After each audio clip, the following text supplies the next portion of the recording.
Hello students, कैसे हो। मैं संदीप शर्मा और आप देख रहे हो मेरा यूट्यूब चैनल बिग्स इंस्टीट्यूट, जिस पे आपका स्वागत है।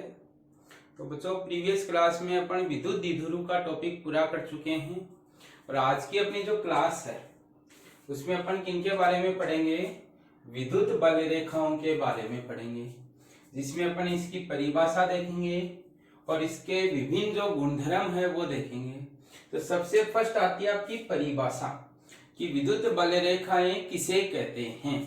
तो आप कह सकते हो कि विद्युत बल रेखाएं किसी भाग या क्षेत्र में, अब भाग या क्षेत्र में क्या होना चाहिए, आपका विद्युत क्षेत्र उपस्थित हो, में खींचा गया एक काल्पनिक वक्र बोल सकते हो या रेखा होती है, जिसके किसी भी बिंदु पर खींची गई स्पर्श रेखा उस बिंदु पर जिस पर अपन स्पर्श रेखा खींचते हैं विद्युत क्षेत्र की दिशा को निरूपित करे, तो इस तरीके का काल्पनिक वक्र या रेखा होती है, उसी को कह देते हैं अपन विद्युत बल रेखा। दोबारा सुनना, विद्युत बल रेखा आपका एक काल्पनिक वक्र होता है जिसको ऐसे भाग या क्षेत्र में खींचते हैं जिसमें विद्युत क्षेत्र उपस्थित होता है, और इस काल्पनिक वक्र पर अपन कोई बिंदु लें और उस बिंदु पर अगर कोई स्पर्श रेखा खींची जाए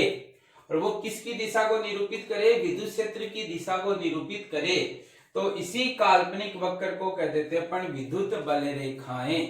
एक बार और सुनिए, आपका विद्युत बल रेखा एक काल्पनिक वक्र होता है जिनको अपन विद्युत क्षेत्र से निर्मित आपके किसी भाग में बनाने का काम करते हैं, और इस काल्पनिक वक्र के किसी भी बिंदु पर खींची गई स्पर्श रेखा विद्युत क्षेत्र की दिशा को निरूपित करे, तो इस तरीके के काल्पनिक वक्र को ही अपन विद्युत बल रेखाएं कह देते हैं। अब अगर आप इसको ग्राफ से समझना चाहो तो ये मैंने ये कहा कि ये वाला जो भाग है, इस भाग में आपका क्या उपस्थित है, विद्युत क्षेत्र है वो आपका उपस्थित है। अब अपन विद्युत क्षेत्र की अलग अलग बिंदुओं पर दिशा निरूपित करने के लिए अपन ने एक काल्पनिक वक्र बनाया, तो अपन ने इसको नाम दे दिया, ये आपका है एक काल्पनिक वक्र। अब इस काल्पनिक वक्र के ऊपर मैंने क्या लिए हैं, कुछ बिंदु लिए हैं। जैसे मैंने यहाँ पे आपका ए बिंदु ले लिया, यहां मैंने ये बी बिंदु ले लिया और यहां मैंने ये सी बिंदु ले लिए। अब मेरे को इन बिंदुओं पर क्या बतानी है, विद्युत क्षेत्र की दिशा बतानी है। तो आपको क्या करनी है, इन बिंदुओं पर स्पर्श रेखा खींचनी है, और वो स्पर्श रेखा है अगर आपकी विद्युत क्षेत्र की दिशा को निरूपित करे, यानी कि ये वाली रेखा ई ए को बताए, ये वाली रेखा ई बी को बताए और ये वाली रेखा है वो ई सी को बताए, तो अपन कहेंगे कि ये जो काल्पनिक वक्र है ये काल्पनिक वक्र क्या कहलाता है, आपका विद्युत बल रेखा। तो अब अगर आप देखोगे तो ये वाली लाइनें तो है अपनी स्पर्श रेखा,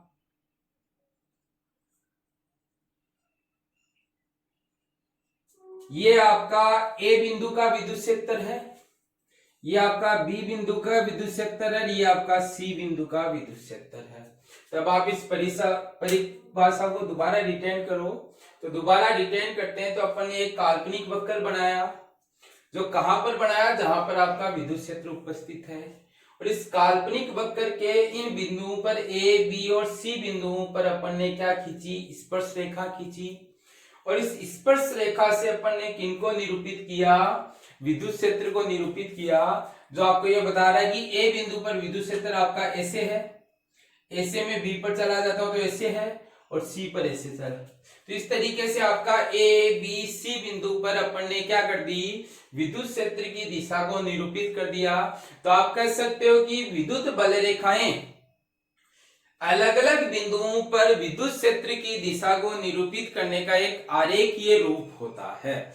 इसीलिए अपन कहते हैं कि विद्युत बल रेखाएं किसी आवेश वितरण, अब कैसा भी आवेश वितरण हो, कि चारों ओर जैसा आपका विद्युत क्षेत्र उत्पन्न होता है उसको आरेख के रूप में अगर अपन को निरूपित करना है तो किन रेखाओं का यूज लेते हैं? विद्युत बल रेखाओं का। तो कोई भी स्टूडेंट ये पूछ सकता है कि सर हम विद्युत बल रेखाएं क्यों पढ़ते हैं? तो विद्युत बल रेखाएं आपको इसलिए पढ़ाई जाती है ताकि अपन विद्युत क्षेत्र का किस रूप में अध्ययन कर सकें? आरेखीय रूप में। अब आपको एक और चीज ध्यान रखनी है कि इन विद्युत बल रेखाओं का सबसे पहले जो यूज है वो किसने लिया था? माइकल फैराडे ने। तो आपको पूछ लेते हैं कि विद्युत बल रेखाओं का कंसेप्ट किसने दिया? तो माइकल फैराडे ने। और इन्होंने सर्वप्रथम इनको क्या नाम दिया? बल रेखाएं नाम दिया, जिनको बाद में जाके अपन विद्युत बल रेखाएं कहते हैं। तो बच्चों ये आपकी परिभाषा हुई है किसकी? विद्युत बल रेखाओं की, कि आपका विद्युत बल रेखाएं क्या होती है। एक बार आप इसका स्क्रीनशॉट ले लीजिए।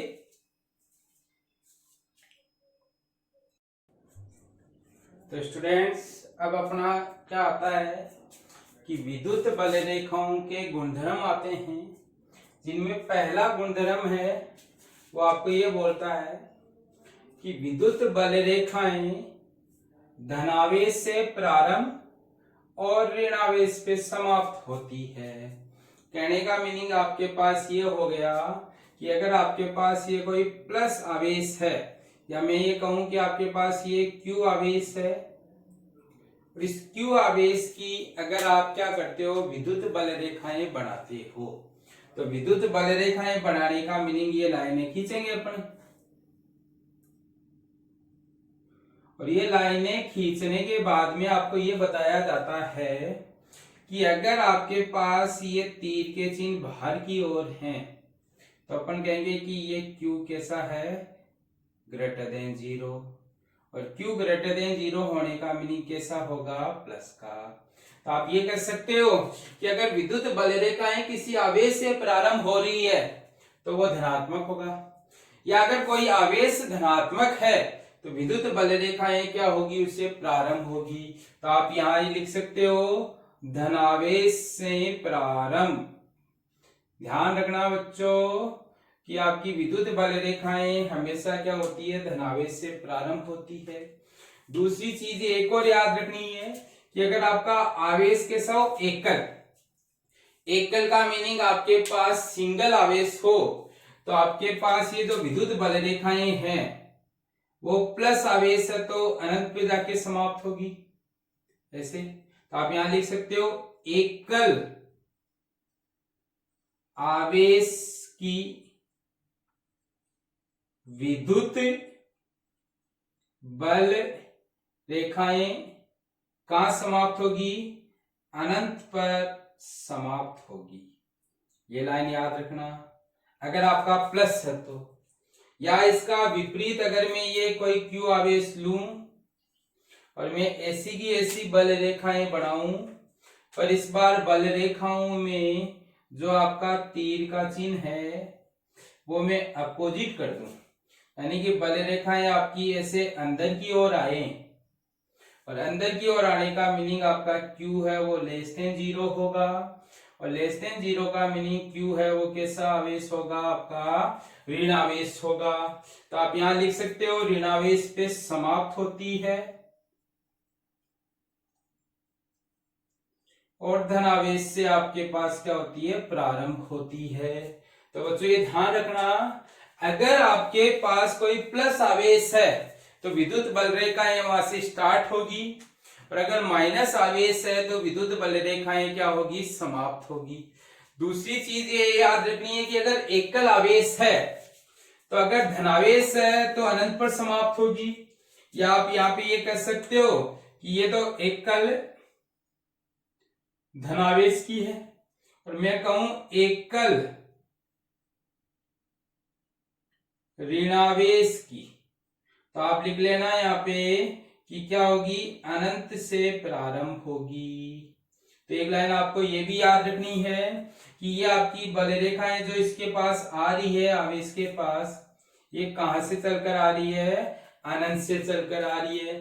तो पहला गुणधर्म आपको यही कहता है अगर प्लस आवेश है तो स्टार्ट करनी है, माइनस आवेश है तो खत्म करनी है।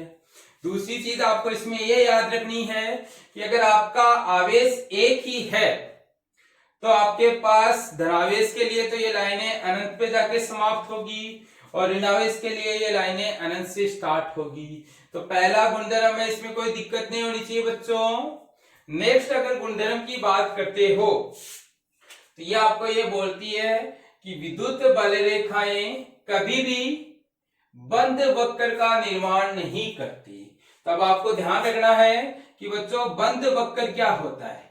बंद वक्र अपन उसको कहते हैं जिसका प्रारंभिक व अंतिम बिंदु है वो एक ही हो। तो अपन कह देते हैं कि आपका किसका निर्माण हो गया, बंद वक्र का निर्माण हो गया। पर आपको विद्युत बल रेखाओं के केस में यह जानना जरूरी है कि ये बंद वक्र नहीं बनाती है। क्यों नहीं बनाती? क्योंकि इनका प्रारंभिक व अंतिम बिंदु है वो एक आवेश पर नहीं होगा। अपन देख चुके कि विद्युत बल रेखाएं प्लस से तो स्टार्ट होती है और माइनस पे समाप्त होती है। यानी कहने का मीनिंग कभी भी एक ही आवेश पर प्रारंभ और समाप्त नहीं होगी। जैसे अगर मैंने ये कहा प्लस क्यू आवेश, तो ये इससे बाहर तो निकल जाएगी पर यहां से घूमकर वापिस ये माइनस यानी इस पे आएगी नहीं आपके पास। यानी आप ये कह सकते हो कि ऊपर वाला तो सही है कि बाहर की ओर जाएगी आपके पास, पर नीचे वाला गलत है कि इस पे वापिस नहीं आएगी। तो आप ये कह सकते हो कि विद्युत बल रेखाएं बंद वक्र का निर्माण नहीं करती है। क्यों नहीं करती? क्योंकि उनका प्रारंभिक और अंतिम बिंदु एक आवेश पर नहीं होता है। जबकि बंद वक्र की परिभाषा ये जानते हैं कि जिसका प्रारंभिक व अंतिम बिंदु एक ही हो उसको कह देते हैं बंद वक्र। जबकि विद्युत बल रेखाओं की स्थिति में प्रारंभिक और अंतिम बिंदु एक आवेश पर नहीं होता और उसका कारण अपने पहला गुणधर्म है कि आपका ये प्लस से स्टार्ट हो सकती है, प्लस पे खत्म नहीं हो सकती। ऐसे माइनस पे खत्म हो सकती है, माइनस से स्टार्ट नहीं कर सकते। तो अब जैसे ये कोई प्लस आवेश लूं मैं तो बंद वक्र बनाने का मीनिंग ऐसे बनाना पड़ेगा। तो अब आपके पास ऊपर वाली लाइन तो पॉसिबल हो सकती है कि ये बाहर की ओर निकल सकती है आपके पास ऐसे, पर ये प्लस पे समाप्त नहीं हो सकती। यानी कि ऊपर वाला केस तो पॉसिबल है पर नीचे वाला केस पॉसिबल नहीं है। इसलिए अपन कह सकते हैं कि किसका निर्माण नहीं करती है, बंद वक्र का निर्माण नहीं करती है। कोई दिक्कत नहीं है बच्चों दूसरे गुणधर्म में भी। तीसरा गुणधर्म आपको ये कहता है कि विद्युत बल रेखाएं बिना टूटे सतत रूप में होती है। सतत रूप का मीनिंग है कि ये वाली लाइन तो आपकी सतत और ये वाली जो लाइन अपन बना रहे हैं ये हो गई आपकी विविक्त। तो देखो आप यहां क्या देख रहे हो कि यहां आपका गैप है जबकि यहां कोई गैप नहीं है। तो ध्यान रखना कि विद्युत बल रेखाएं हैं वो किस रूप में होती है, सतत रूप में होती है, विविक्त रूप में नहीं होती है। तीसरा गुणधर्म आपको ये याद रखना है। अब कोई बच्चा ये पूछ सकता है सर विविक्त रूप में क्यों नहीं होती? तो अपन जानते हैं कि E है वो व्युत्क्रमानुपाती R² होता है। तो आप यहां से ये कह सकते हो कि E का R के साथ परिवर्तन सतत होता है। और अपन जानते हैं कि विद्युत बल रेखाएं क्या होती है, विद्युत क्षेत्र का ग्राफीय निरूपण होता है। तो यानी कि ये विद्युत क्षेत्र का जो ग्राफ है वो सतत होता है। तो विद्युत बल रेखाएं भी आपको किस रूप में मिलेगी, सतत रूप में मिलेगी। नेक्स्ट गुणधर्म आपको कहता है कि दो बल रेखाएं कभी भी एक दूसरे को काटती नहीं है। क्यों नहीं काटती? अगर काटेगी तो काटे गए बिंदु पर विद्युत क्षेत्र की दो दिशाएं हो जाती है जो संभव नहीं है। इसको आप ऐसे समझ सकते हो कि जैसे मैंने ये दो बल रेखाएं बनाई, एक तो आपकी ये बल रेखा है, एक आपकी ये बल रेखा है। अब अगर आप देखोगे तो इस बिंदु पर इनका प्रतिच्छेदन हुआ, तो एक स्पर्श रेखा तो मैं इधर खींचूंगा और एक स्पर्श रेखा मैं इधर खींचूंगा। तो आप देख रहे हो इस एक बिंदु पर, जैसे मान लो इसको मैं P बिंदु नाम दे दूं, तो इस P बिंदु पर दो दिशाएं हो गई, क्योंकि दो स्पर्श रेखाएं आएगी, एक इस वक्र की और एक इस वक्र की। तो इस तरीके से दो दिशाएं हो गई जो कभी भी संभव नहीं हो सकती, इसलिए कभी भी दो विद्युत बल रेखाएं एक दूसरे को काटती नहीं है।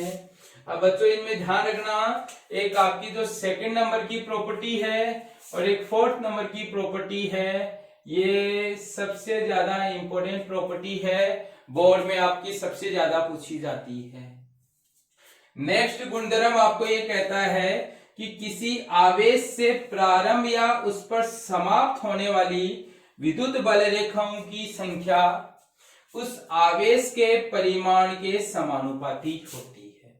इस लाइन का मीनिंग ये है कि अगर आपके पास n है वो विद्युत बल रेखाओं की संख्या है, तो n समानुपाती मिलेगा मोड ऑफ q के। इसको आप ऐसे समझ सकते हो कि आपका एक तो Q1 आवेश है और ये आपका Q2 आवेश है।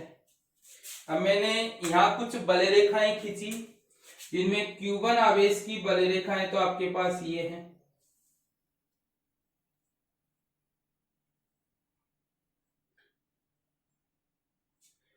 तो इस तरीके से Q1 आवेश से टोटल कितनी लाइनें प्रोड्यूस हो रही है? 6 लाइनें, जिनमें से 3 लाइनें किसमें गई? Q2 आवेश में गई। तब आप यहाँ पे क्या लिख सकते हो कि जो Q1 है उसमें तो 6 लाइनें, तो Q1 तो समानुपाती हो गया 6 के, और Q2 है वो समानुपाती हो गया 3 के। तो आप ये कह सकते हो कि इस आवेश से बल रेखाएं ज्यादा मिल रही हैं और इस आवेश से बल रेखाएं कम मिल रही है।